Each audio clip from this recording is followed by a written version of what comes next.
alors pour ceux qui ne connaîtraient pas les positions précises des doigts pour faire les accords, je vais vous détailler tout ça en vous montrant que pour jouer le Do majeur, vous devez mettre votre quatrième doigt sur la troisième case de la deuxième corde en partant du haut.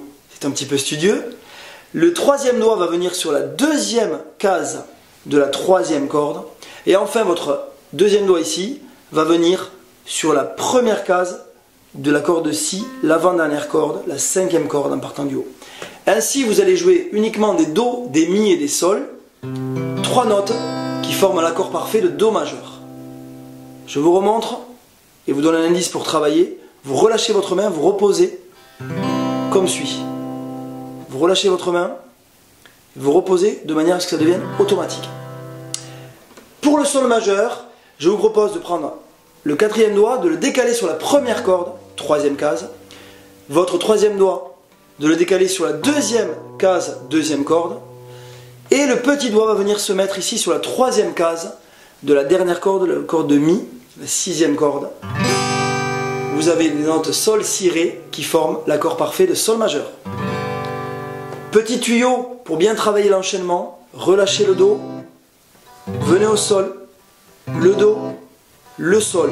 On peut faire ça pendant plusieurs minutes, voire plusieurs heures, pour s'entraîner. Vient ensuite le La mineur. Pour le La mineur, vous allez prendre votre troisième doigt et le mettre ici sur la corde Ré, la troisième corde, deuxième case.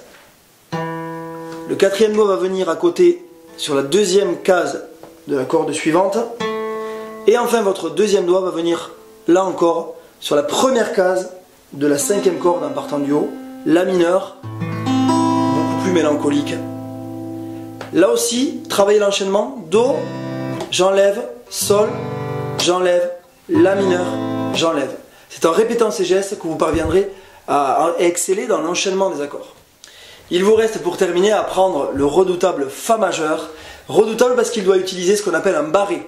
Le barré, vous allez utiliser toute la longueur de votre index qui va imiter en fait la frette que vous voyez ici et qui va aller sur toutes les premières cases des 6 cordes.